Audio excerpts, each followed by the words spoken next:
Welcome to another episode of Talking Tech. Today we are lucky enough to be joined by Adam Jukes, one of our team leads, but most importantly, Heena Surani, who's Chief Human Officer at Smartnumbers. Thanks for joining us, Heena. Yep. Maybe it'd be great for our viewers. No, it's all. Maybe it'd be great for our viewers just to have a bit of an intro into you, your job at Smartnumbers, and kind of what you do day to day. Sure. So I look after the whole of the HR function, and I would say that there's two huge elements to it, the generalist HR side and then the operational side. So both areas will complement us feeding into the overall vision strategy of the business, but I work alongside the executive team really closely. So the key things for me are, are we driving business value? Are we streamlining processes? All with the thought of the people behind. So, are we enhancing our delivery of our services and everything? So it's a very generalist position. Every single day looks completely different. Obviously, there's a huge talent element to this as well. Employee engagement, retention, everything you can imagine that falls under a HR umbrella. I suppose that, that's a nice segue. Our topic today is about building inclusive engineering teams, cultures to thrive, diversity, which is obviously, I know, very, very much like a point of topic for everyone. And it's something that's, I suppose, we strive as a business to do. It's something that's really hard to do. But how do you, I suppose the first question for me is, how do you approach hiring a diverse, inclusive team? Because I know it's such a hard thing to do. Definitely. And I think, when I look at our old HR strategy compared to the new one that we have, it's very different. So we created a D&I committee in the company just over a year ago.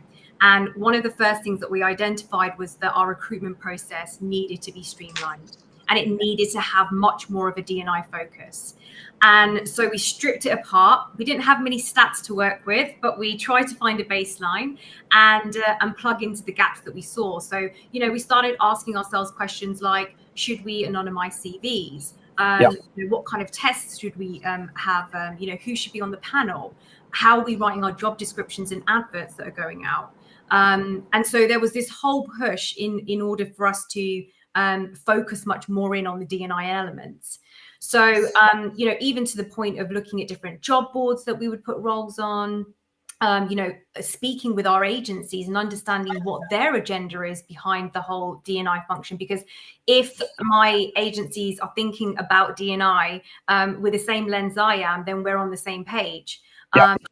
Hopefully then allowing us to build our recruitment strategy based on that. So for me, it was definitely not just about HR driving that, but the organization driving it, because a lot of the times I would miss something, but somebody from another team would see it. So this committee was definitely a game changer for everything that we did around D&I with recruitment. I know, I think we've lost Adam, but he might be able to rejoin. I know it's one of those things that for me, that's probably the hardest part, getting buy-in from all parts of the business, isn't it? Sort of, definitely. Make it part of your DNA as a hiring process. Sure. We're setting that up and getting that. Like, what were the biggest challenges you faced with that? What were so I think it was the buy-in, it was the change management process, because look, when we start to look at things from a D&I perspective, we are going to increase certain gates in the process, and that's going to make things slightly longer. So when I have a director saying, hey, I need to recruit someone, I want them tomorrow, I'm like, hold on. We need to go through these phases. And so that interaction and that coaching and training that had to happen, that was definitely one of the challenges. I'd probably say another one is, the fact that everyone has unconscious bias. So trying to take that into consideration through the process.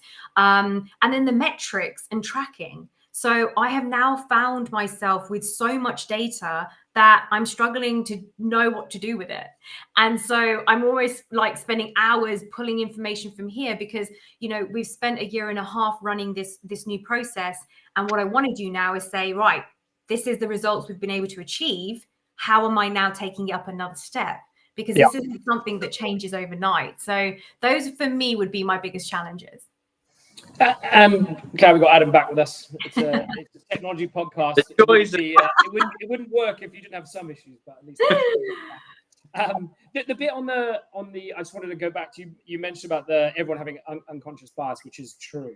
Yes. Is that I feel like that's a huge, trying to evolve and educate everyone about, like, it's okay, it's something that everyone has, just how do you deal with it? Is like, was that a big challenge? How did you deal with, because you've got engineers that are so stuck in their ways, how do you help them through that process? Yeah, I think we've done recently, and probably for quite a few months now, we've done training around psychological safety and how we creating an environment where people feel safe enough to say, this is how I feel. And so we're starting to have those challenging conversations, and we're making people feel a bit more uncomfortable with that unknown. And that it's not that we have to get into a fight and an argument about it. We just need to talk about it. And so we've had some people stand up in the company and talk about their own unconscious bias, and it has been great because they showed their vulnerability. Some people sit on the executive team as well, and we've even had one of our executive members train the rest of the board on unconscious bias. Wow. And so we take it really seriously. We want it to become part of our language, because when I identify it or I see it in somebody, I want to be able to call it out without having to get into this whole debate, but to say, I feel like we're going down this path. How do you feel? And so, it was definitely an uncomfortable feeling, but I think we're getting more and more comfortable with it now. Yeah. And it must be, I mean, like that's like a whole cultural shift as a business. Correct. Yeah. And I mean, that must be huge. And how's that evolved from where your culture was a few years ago, before this was a big thing, to now how it is as a business today? Yeah, it's very different. I mean, I would probably, if you were to ask me to describe the culture of our organization right now, I would say we're in this transitional phase, because there are so many things that are changing. The way I see it is that we're striving towards, being customer obsessed and having diversity of thought with team working, but being very results driven. And the environment I see that we were in before was, we knew what we wanted to achieve, but we had a much more gentler, slower approach, I would probably say. And we want to gear that up now. We've got some brilliant talent in the organization where we're able to have these conversations in a much more mature manner, which has allowed us to take that next step. But, if I look at us, I would say, we're a little bit like that sports team. We all know the role that we play. We all know what we're going to achieve. We all have our own individual goals that we're working towards. But we're at Smartnumbers, we're really good at directly speaking to performance. We want high performance. We want people that are going to raise the bar in our organization. And so we're not scared to have those conversations when things aren't going right, and we need to support our staff with better training, with better resources, but also to say it's okay if it's not worked out. Yes. And I think that's what we do particularly well at Smartnumbers, is that we don't wait ages for us to get to that point. We tackle those conversations as quickly as we can. It's quite a unique, because I feel like it takes a very, very long time for businesses to, one, recognize that, two, then implement that kind of change, and then three, have everyone like, right, this is the direction we're going. This is what I bought into. This is kind of like our new approach as a business. Yeah. Have you seen quite a bit of churn over that time? Have you had to change things up? How's it? Because we've got a lot of people stuck in their ways versus where you are now. It's been a mixed bag. And so what we have done as a business is we've tried to be really transparent about it. And if we do see ourselves going down a particular route, we bring people into the bigger picture as to why we are here. Because I think that's really important, with enough level of obviously confidentiality to the employee as well. And so there's getting that right harmony between it. Each department and team will operate with a different level of resilience. And so I think that's really important to acknowledge, is that not every department will react to this in the same way. So I have to be able to change my approach in each area to ensure that I'm getting that right harmony. Balance for me, I don't know why balance for me is like 50-50. And that doesn't work for me. Like, it's not always 50-50. There has to be, so the word harmony for me is that it can be any percentage of each, right? And I think that's really, really important when you're going through that process. It's really difficult. And you do need, a strong character for me in HR to stand up for what they think is the right thing, what they know is fair. And to do that with compassion as well, I think the right combination. And I suppose it's looking at it from our organization, it's different for every organization, right? Like as you said, that balance is depending what industry you're in, who you're hiring, level of hiring, it's never a, I suppose it's never a, if it was that easy, everyone would know how to do it immediately. It's like something that takes time. Yeah, I mean, I'd never have come to Smartnumbers, 7 years ago and had this approach. I've been on a journey to get us where we are today. So to be honest, that was going to be one of my questions, because obviously somebody that's understood the business for a little while, it's obviously got a pretty decent retention rate of people, and therefore I have no doubt there were some significant challenges in actually communicating the changes that you were looking to implement to people that had been there for quite a long time. How did you find that? I mean, what were the biggest challenges that brought? I guess, again, it comes back to that knowing who your audience is. And I think this is one of the hardest things that HR professionals are going through right now. We're having to change the way we communicate every freaking hour. It's like, okay, this is my audience. This is how I need to talk. And you have to check in with yourself. And that context switching is wild. And so, some teams took it better than other teams.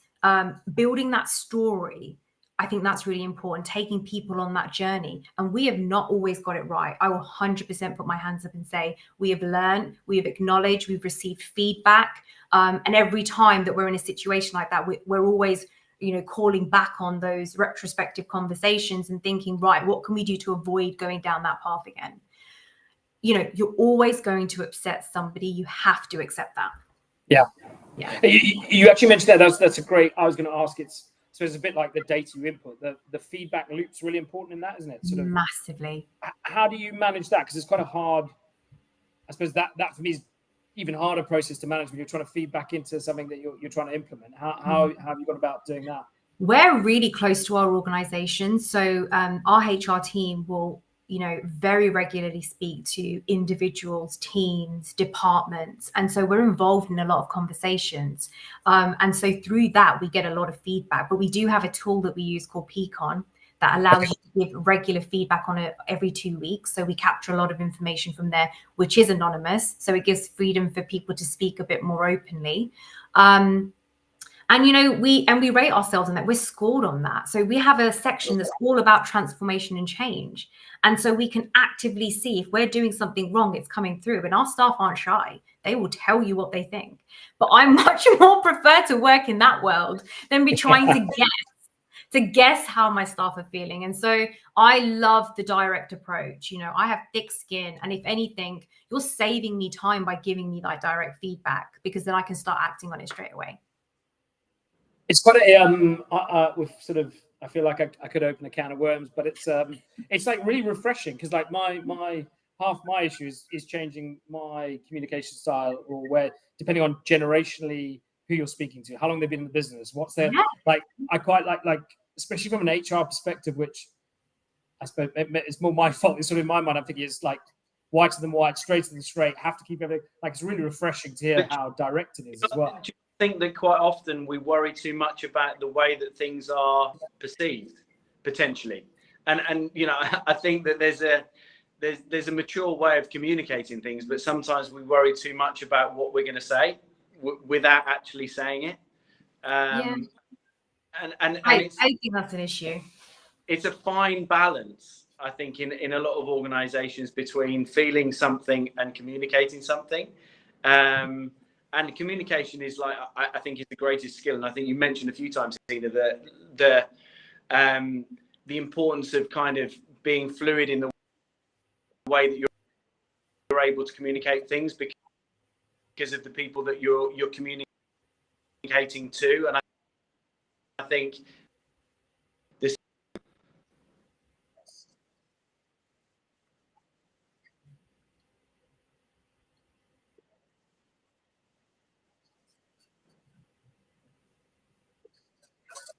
Yeah, 100%. I mean, you definitely have to take all of those things into consideration. But, Nick, when you're saying that you're constantly having to change, you can sometimes feel like a bit of a fraud, because you're like, who am I? Because all of a sudden you've gone through one day and you've been about 20 different people. At the end of the day, you're like, which one am I? Which one actually am I? And so that can be really exhausting. But I do think it is necessary. We have to acknowledge that different people would like to be communicated differently. And I think in our position and in our role, we should have the ability to be able to do that. And do that respectfully. I have definitely been maybe a little bit punchy in some of my communications, and that's definitely come through in my feedback. Like, hey, Heena, I don't really think you really care about how I feel. You kind of just wanted to solve the issue, and that's that driven part of me that just wants to fix things. And so I have to say, my staff keep me very humble. So thank you for that. It's great that you could do that, because I mean, I completely agree. Sometimes I find myself, I even read some of my emails and I'm like, that doesn't sound like me at all. Like, why am I writing it like that? But I think possibly, as you said, it goes back to, I suppose, that feedback, giving you feedback, you've been able to implement it, improve on it. It's great. Yeah. Talking of staff and obviously hiring, you're creating an environment that's obviously very, very collaborative, and everyone's bought into this way that hiring's going. From a new person coming in, or I suppose from you looking at hiring, what are the main characteristics that you look for in a person if you're trying to employ at Smart, or maybe what are the characteristics of the employees of Smartnumbers? Yeah, I think so. When I'm looking to hire someone, I would look at, do they align to our values? Are they adaptable? Because that for me is so important. In our business, we will change an idea overnight. And if you struggle with change, you will not keep up the pace, and you will constantly just feel like, not aligned to the organization and who we are. The other thing is to be able to embrace diverse perspectives. That's so important. But if I was to, so these are the key ones for me from a business perspective. If I was to look for, what am I looking for? What's Heena looking for? I would say I'm looking for that winner mentality. Like, I think, the best predictor of your future behaviors is your past behaviors. I want to see that you have a couple of medals up on the wall, that you've connected to that feeling of winning, because I want you to bring that energy into the organization, and I want you to win for us. I'd say the other thing is I'm looking for leaders. And when I say leaders, a lot of people feel like, well, if I don't manage a team, I can't be a leader. Well, you absolutely can be a leader. I don't want sheep. I want leaders. And I think lastly, I'm looking for obsessed people. Like, obsessed people are so, like, they're just interested people. I want to know when was the last time you stayed up all night doing something, not because you had to, but because you chose to. Like, when's the last time you couldn't put something down because you were so obsessed with it? Like, those are the kind of people I want to work with, because in the past, and past has taught me, when I see people like that in the organization, they are superstars. So yeah, those are things I would look for. It's quite. I mean, it's quite. That is very compelling, and I think I might ask you to come and do our interviews as well for our future sales staff. I'm not sure we're quite as specific. That's amazing. How does that? I suppose, as an organisation, do you then? I suppose issues in the right thing is having everyone with winners and everyone driven, like, really collaborative and great, or do you then end up having conflict around people that are obviously very strong characters, very driven? Yeah. Very specific about what they want to do. Does that create issues, or how's that? So the way I see it is that you can be driven, but you've got the layers of different personalities of people that are driven. Like, I can look at my software engineers and they can be quietly driven. Like, that they're not coming away from their table until they've fixed that issue. Or you have your louder person that's in the sales team, and they're really driven, but it's really out there. You can really hear it. You can feel their energy.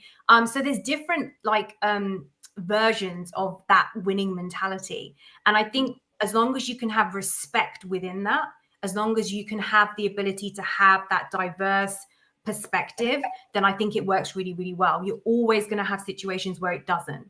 That I'm willing to 100% accept. But most of the time when you put these winners in a room, there's this like energy you feel with them, like we were all fighting for the same thing, and that you cannot touch. And you just see magic happen when you see that. Heena, how do you, because obviously from when you're hiring things like software engineers, obviously highly skilled professionals, how do you filter that into the engineering managers that are looking at people on a skills perspective to actually, because obviously one of the hardest skills in hiring people is getting that balance between somebody that's got the right technical ability, but somebody that's also got the right cultural fit. So how do you filter that clear passion down into actually hiring them on perspective? Yeah. So what we do then is, as I mentioned at the beginning, we have a panel. So on that panel, so a role becomes available. We check the JD, we make sure it's ready to go out for an advert and that it's all inclusive and diverse. We then sit down, the hiring manager will sit down with HR and we will map out that whole recruitment process. So at what stage are you going to be inviting X person to the panel? Do you think that that panel is diverse enough? Do you think we have the right styles of communication in that panel? We also have a bar raiser who is completely separate to any technical skills, is somebody that doesn't sit in software engineering, that comes in and simply interviews them from a cultural perspective. So then you're coming in and you're asking questions about this individual, whether they will fit our values in our organization, but nothing to do on a technical basis. Wow. Every candidate will also meet HR, so they'll meet myself or Covell, my business partner. We go through that process. And so when I was talking about what my biggest challenges were, it was educating the hiring managers, the software engineering managers, that, this is the way we need to do it. And, here's some level of consistency I want to put in there, but also pulling them out and being like, that's not okay. We can't do that. These questions I don't think are suitable for this audience because I don't think they're set at the right level. So I'm almost having to be that one that challenges and guides and supports, because we really hold their hand through that recruitment process. I'm hoping one day I can step back and be like, that's ingrained. They just know what they're doing. But the other half of me is like, no, you need to keep one foot in there. So, but yeah, that's what we currently do at the moment. Yeah. Can I ask on that? Because what I also think is amazing about this is, does someone in HR get involved at every interview? Yes. So I think a lot of organizations, it's like it doesn't, and potentially us included with some of it, is I think it's seen as like we'll do it at the end if it kind of gets to there, rather than it being this is part of our interview process. This is the way we're going to approach people, question people. Like it's refreshing from the point of view of, we've worked with you for a long time and know what you're like, but it's amazing. I think it's obviously, you can see the effect it's had. It's got everyone pulling in the same direction, which probably is the hardest bit to do. Yeah. And without, I'm conscious we've kept you for a while. I know it's not like a silver bullet, one size fits all. But if you were giving an organization, right, I'm going to give you some advice how to improve your diversity and inclusion, how you do it from an interview perspective and a hiring perspective. What kind of pointers would you give them? I would say, bin everything you're doing and start from scratch, because what I felt, and I know that sounds like a really statement, right? Because what I felt was when I was trying to improve my process, I felt like I was always being pulled back, but that's how I did it. But that worked really well. No, just bin it and start afresh. That's exactly what we did with our process. We said everything we have, it's rubbish. How can we make it better? And what it allowed me to do was think outside of the box. And I got the right people involved in building that engine. So I got the right people to review at each point. I had, my staff getting involved in it as well. So they felt like they were involved in the process of building our recruitment strategy. Don't get me wrong, that was hard because you're having to deal with a lot of opinions, but to persevere through it. And also, if you think you're going to get it right the first time, you absolutely will fail the first time. You just need to learn how to fail and learn quicker. That's it. And it's not I've done it now, I can just sit back and watch it work. You constantly have to keep revisiting it and refining it. So it's an ongoing process.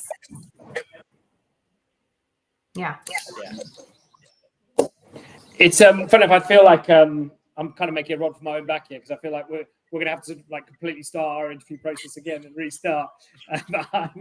It's what I find amazing, and I've done quite a few of these, is you can feel like your passion for it coming through as well, which I think having the right people driving those types of change is like the most important thing.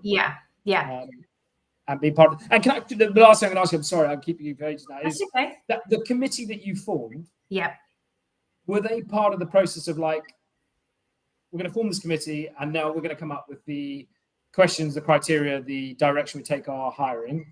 or had you already formulated that in your Nope, mind? it was that all members of the committee, they had to go through an interview process to be part of the committee. They had to show us why they wanted to be on the D&I committee. And once we went through that process, they joined.